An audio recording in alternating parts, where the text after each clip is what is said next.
Yun. Hello mga kalingap, mga kabers. Pagpalang araw po sa inyong lahat yan. Anong oras mo dyan sa inyo? Anong oras nito? Umaga, tanghali, gabi. Pagpalang araw po. Ang bawat isa ay nasa mabuting kalagayan at walang sakit na nararamdaman sa katawan. Shout out sa inyong lahat yan. Mga kabers, mga kalingap. At tayo ay nag-update ng ating reaction upload or komento. No? Sa mga batikos sa kalingap. Lalo na ito sa Gabiste. Kung saan ay nagpara-post na naman. At binabaliktad na naman yung kwento. No?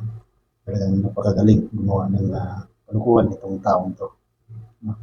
Bago pang lahat, shout out sa ating founder ng Kalingap, Rebal, at na at Kalingap Rob.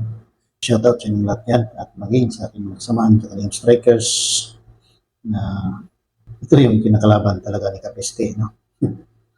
Dahil ito lang naman talaga ang lumalaban sa kanya, yung mga strikers. No? Ang dami ng reaktor ng Kalingap pero hindi ko alam kung anong meron sa tao ito. No? Talagang palaban kahit na walang argumento na pinaglalaban ay patuloy na bumabatikos sa Kalingap. No? So, mga ganitong tao ay dapat talagang sagutin din. No? Bago pong lahat, shout out muna sa aking mga samahan din sa Kalingap Strikers. Sa pinapangunahan ni Ate Glo, Ate Ayat sa mga next vlog, Sir 3PH, sa 26 TV, si Selena Barbusa, si Magalong next vlog, sino ba? Maria Ligaspi, at Jackie Di Magbusin, maging si Tita Lydia, at maging ang aming bagong kasama, si Federico, Tatay Pedring, Santos, Pugi for Life. Shout out sa mga lahat yan, maging sa mga sponsors, walang sawang sumusuporta sa Kalingap. No? Shout out sa mga lahat yan, maging kay Presidador ng Karipa. Shout out, patuloy natin suportahan ng bawat isa at maging mga Kalingap partners ay natin suportahan para patuloy na palaganap pa ng adikain ng Kalingap. Higit sa lahat kay Kebal at Kalingap, patuloy natin suportahan ang programa ng Kalingap. Sa kabila ng lahat, maraming bumabatikos kung ano-anong mga issue ang binabato ay patuloy na magawa. No? Patuloy na kumikilos, pagpapatayo ng mga pabahay doon sa mga beneficiary na karapat-dapat na matayuan ng bahay. No? So, shout out sa lahat dyan. At ito nga, ay itong si Kapiste ay meron na mag-post regarding doon sa live ni Namsel nakaraan gabi. Nakaraan gabi ba yun? At ito ay binabaliktad niya na naman. No? Gusto pang manipulahin si Kuya Val doon sa mga sinabi ni Mamsel. Ganito kagaling ang Kapiste na ito. No? Na kaya niya magmanipula ng tao. Balit hindi lahat kaya niya manipulahin. Hindi yun lamang yung mga auto-auto, yung mga supporters na nandyan, nanonood sa kanya at pumapalakpak sa kanya. Talagang wala na siyang bato sa Kalingap, wala siyang argumento pero patuloy na pinaglalaban kung ano yung pinaglalaban niya. Hindi rin namin alam. No? Kasi wala naman siyang pinaglalaban eh. Dapat kung meron siyang argumento sa mga issue, ay ilatag niya nang masagot siya ng tama. Kaso, hindi. Nagsisigwi siya doon sa mga bagay na wala naman kinalaman yung Kalingap. No? Yung mga panglalait niya doon sa mga tao na tawag nito, yung nakakasagutan niya. No? Mga panlait yung sinasagot niya. Hindi yung about sa issue, hindi yung mga panlalait, panghamak sa kalagayan ng tao. No? Ganito ka hambog. No? Yabang ng taong ito. Hindi ko alam kung paano siya pinalaki ng magulang, pero yun nga, sabi-sabi na yung kanyang magulang ay hindi niya kasama sa bahay at hindi tumagal na kasama sa bahay dahil hindi natin alam kung anong ugali meron ng taong ito. Kasi kung mayroon siyang argumento sa Kalingap, ilatag niya para masagot niya ng maayos. Hindi yung kung saan-saan, kung ano-ano yung mga sinisilip niya, yung mga sponsors. Puro sponsors lang naman ang mga ng taong to eh. No? At ito ang una dahilan kung bakit ito ay nagngingit-ngit kasi yung Kalingap ay maraming sponsor. No? Noong siya ay nasa Kalingap pa, yun yung ginawa niya. No? Yung mga sponsor ay unti-unti niya itong kinukumbinsi na mapunta sa kanya. So, kaya noong nabuking siya, ay nilantad. No? Kaya umalis ito sa Kalingap. Ngayon, ito ngayon yung giningit-ngit niya. Kaya bawat live niya, yung mga binabanggit, puro mga sponsors, mga sponsors, mga sponsors, hanggang siya ay mabuhay ng sponsors. So, batugan itong tao na to. No? Imbis na maghanap buhay, ay dyan lang nakatunganga at magbatikos ng mga tao na nandyan sa Kalingap. Maging ang founder ng Kalingap ay gusto pang manipulahin doon sa mga live ng ilan sa mga reactors na kung saan ay nagpapaliwanag about sa mga pambabatikos ng ilan sa kanila, no? Kanila rin mga kasamahan. Ngayon, ito, kumukuha sila ng mga clips at pinuputol ito. Hindi naman nila pinaparinig lahat, kundi yun lang lamang ang gusto nilang iparinig doon sa kanilang mga viewers para mapaniwala nila yung mga viewers nila na ganun nga. Pero ang totoo ay may mga maliwanag na paliwanag doon. No? Ito rin mga followers nito, mga taga-subaybay at supporters nitong Kapiste. Paniwalang-paniwala sila. No? Kay Kapiste na ito. Palibasa ay supporters nga. Pero napaka tanga naman nila na hindi sila nagmamasid kung ano talaga yung totoong klaseng tao yung kanilang sinusuportahan. No? Itong mga tao na ito ay hindi natin alam. No? Talagang hangang-hanga sila sa kalukuhan ng tao nito, katarantaduhan na matagal nang sinasabi na mayroon siyang alam. Alam niya ang katotohanan dahil diyan siya galing. Pero hanggang ngayon, wala naman binupulgar kung ano yung katotohanan na kanyang mga pinagsasabi. No? Kasi kung mayroong katotohanan, eh dapat binulgar niya yan noon pa. Dahil yun lang naman lagi ang bukang bibig niya. Alam niya yung katotohanan, dahil yun siya galing. Marami siyang alam. Pero hanggang ngayon, yun pa rin ang binabanggit niya. Ilang taon na yan. Ha? Mula nung umalis siya sa ano, ganun pa rin talaga yung sinasabi niya. Para sa akin, yung katotohanan, isa lang naman ang katotohanan dyan eh. No? Na siya ay batugan. Batugan, masa sa sponsors, sa kabuhayan. No?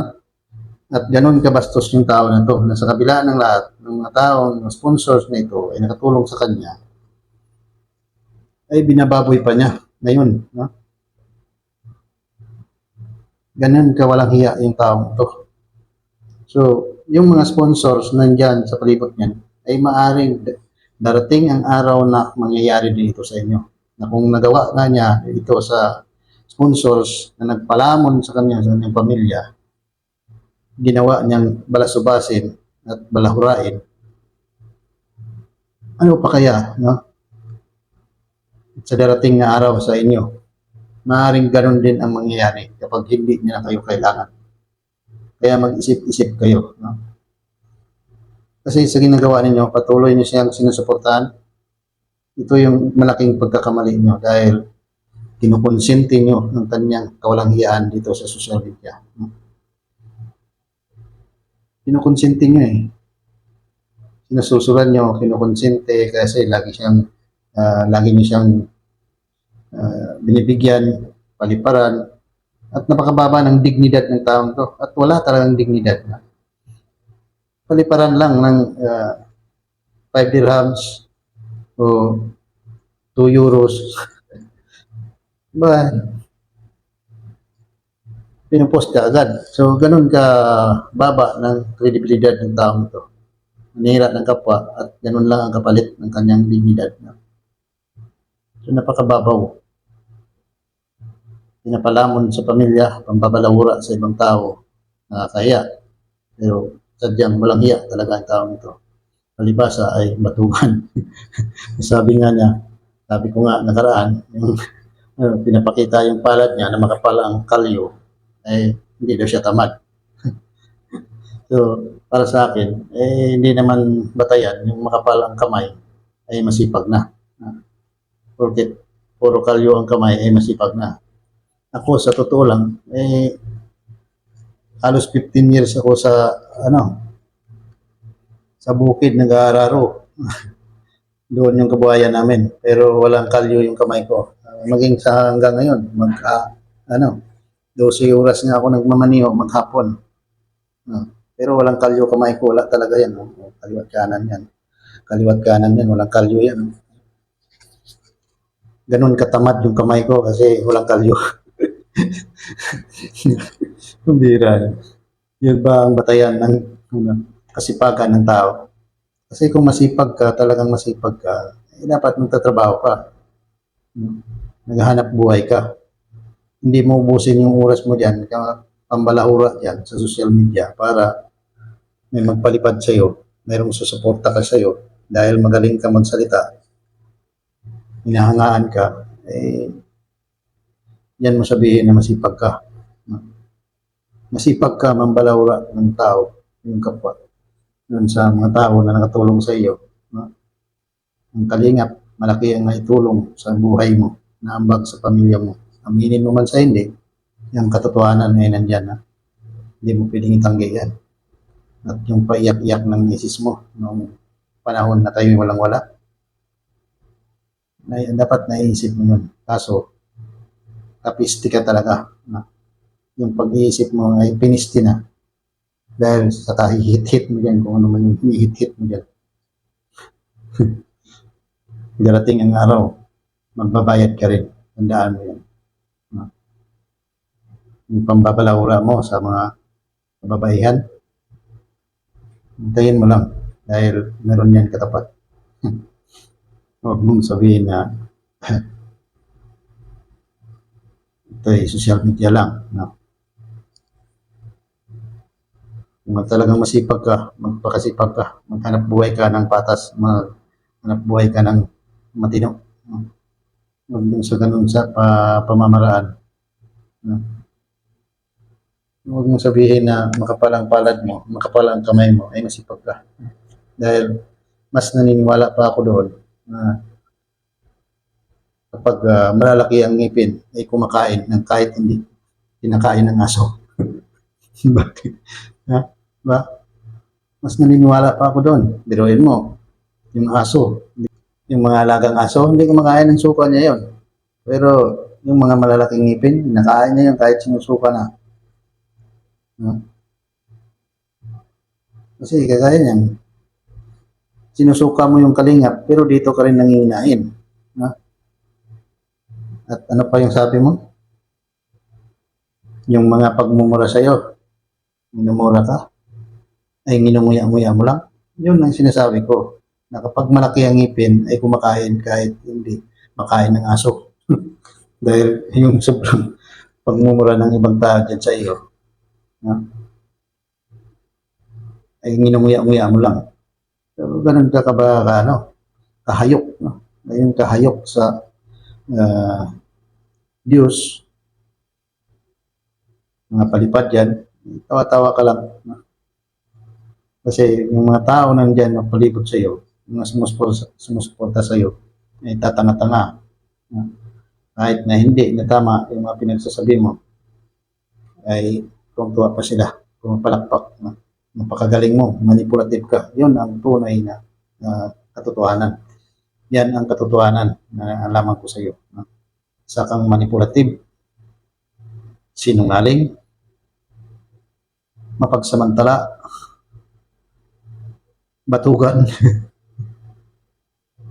ano pa, traidor. Dahil sa kabila ng lahat, pinalamon ka na lahat-lahat, ay nagawa mo pang traidorin. Gumawa ka pa rin ng hindi tama para sa kanila. Ginawa mo pang baliktarin. Yung mga tao na nakatulong sa iyo, ngayon ay sinisiraan mo.